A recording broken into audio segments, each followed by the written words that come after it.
Hello everyone. I hope आप सब बिल्कुल ठीक है एंड आपकी जो आइल्स की तैयारी है वो पूरे जोरों शोरों से चल रही है। आज दोबारा once again I am in front of you with a fresh video that will give you a lot of information about the most confusing part of IELTS reading module, and that is paragraph headings. I have seen this many candidates face a lot of difficulties in find out correct heading of a particular paragraph, and sometimes they have to lose their band score in exam due to these particular questions। क्योंकि कई बार ऐसे होता है कि exam में मान लो आपका first passage है, उसमें 1 to 8 क्वेश्चंस पैराग्राफ के हेडिंग्स हैं, एंड थर्ड पैसेज में अगेन एटलीस्ट 1 to 8 और 1 to 7, कई बार 1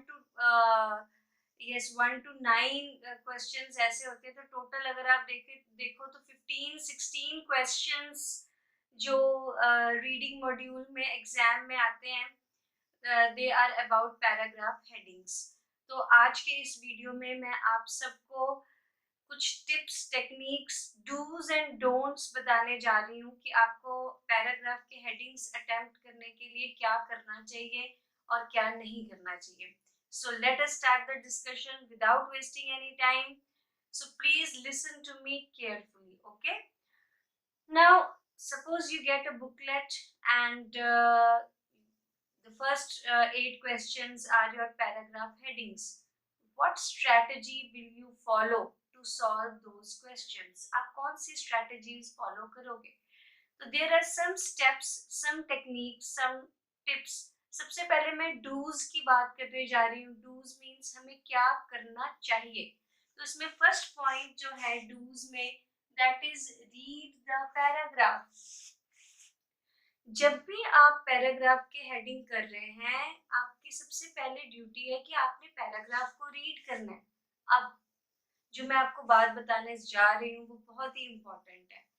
कौन सा पैराग्राफ हम पहले रीड करें, ये बात भी बहुत इफेक्ट डालती है हमारे रीडिंग के कंप्लीट होने में और सही आंसर्स फाइंड आउट करने में।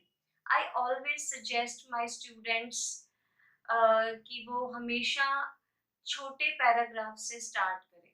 मान लो ABCDEF, ठीक है। मान लो पैराग्राफ्स हैं आपके ABCDEF।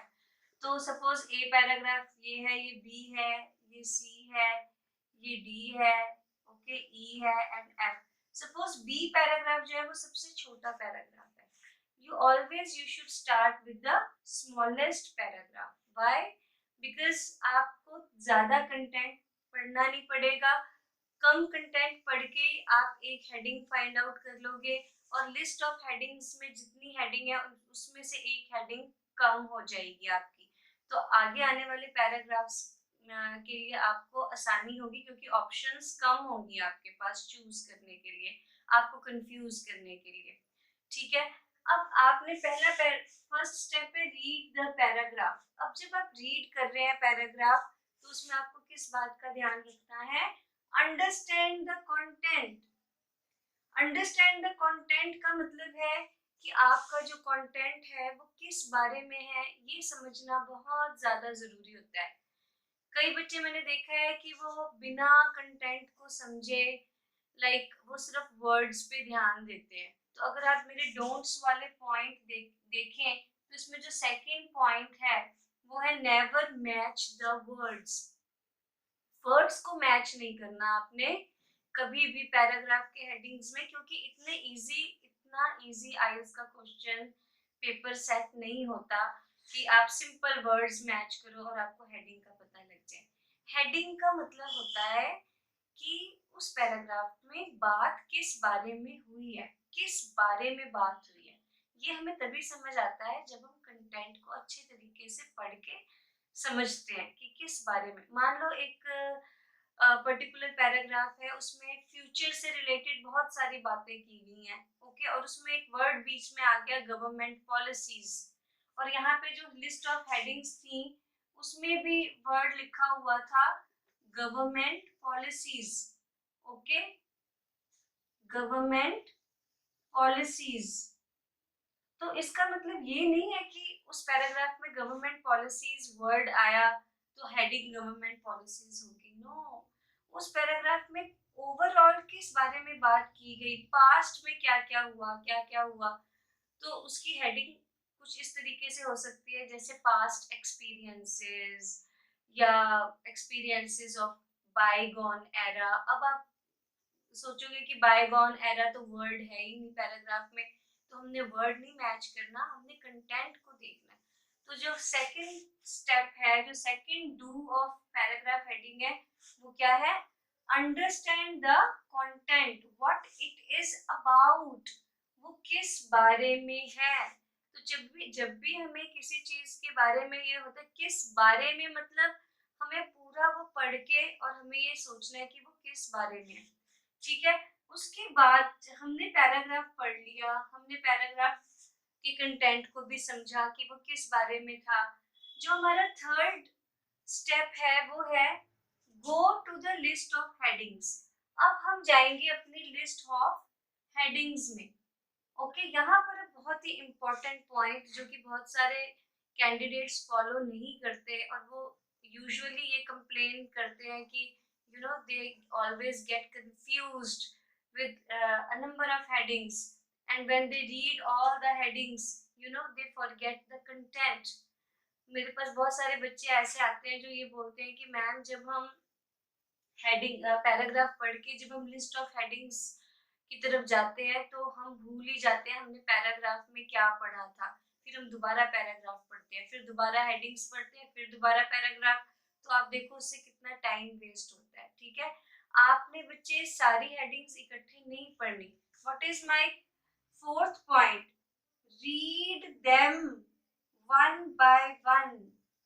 Read them one by one. इसका मतलब है कि सपोज आपने ये पैराग्राफ पढ़ लिया, now you will go to first heading, you will read it and you will stop for few moments. आप थोड़ी देर रुक के सोचोगे पहले कि आपने जो पढ़ा क्या वो एग्जैक्टली इस बारे में बात हुई है, क्या कंटेंट इस बारे में है। उसके बाद नेक्स्ट पॉइंट है क्रॉस द अनरिलेटेड वंस।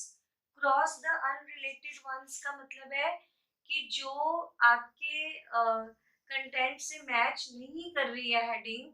आपने अगर मान लो आपने बी पैराग्राफ पढ़ा, आपको लगा जो फर्स्ट में लिखा है वो मैच नहीं कर रही बात, आप क्या कर देंगे? क्रॉस।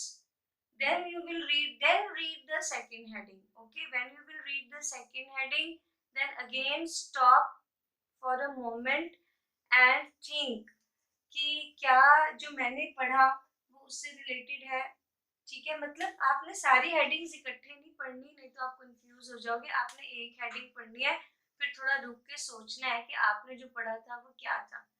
ठीक है, फिर आपने दूसरी हेडिंग पढ़नी है, फिर थोड़ा सोचना है, और जो अनरिलेटेड है वो क्रॉस करते जाना है। जो आपको लगे हाँ ये बात हुई है इस बारे में तो उसको टिक कर देना, ये बात नहीं हुई क्रॉस, ये बात हुई है।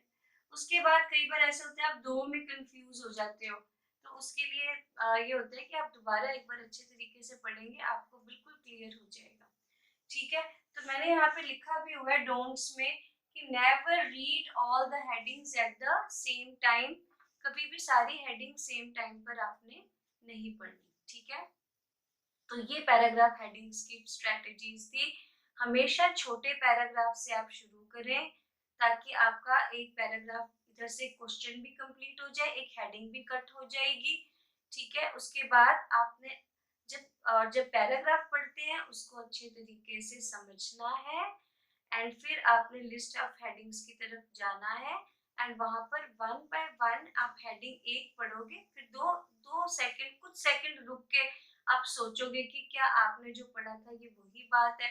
अगर आपको वो बात लगती है आप टिक करें, अगर आपको नहीं लगती आपको आप क्रॉस करें। इससे फायदा ये होगा कि अब आपको कम से कम सिर्फ दो हेडिंग्स हैं, मान लो दो टिक लगाए आपने, आपको सिर्फ दो में से ही चूज करना है, सब में से चूज करने की जरूरत ही नहीं है। मेथड ऑफ एलिमिनेशन, जो बिल्कुल भी नहीं है उसे आप कट कर देंगे। तो इस तरीके से आई एम श्योर अगर आप ये टेक्निक्स फॉलो करेंगे जो मैंने आपको अभी बताए, do's and don'ts of paragraph headings, तो आई एम श्योर आपका रीडिंग का जो स्कोर है वो डेफिनेटली इम्प्रूव इम्प्रूव होगा. So all of you take care. Goodbye. God bless you. And soon I will come back with a new video with a new set of questions, a new set of problems with solutions that will ease your IELTS preparation. Bye.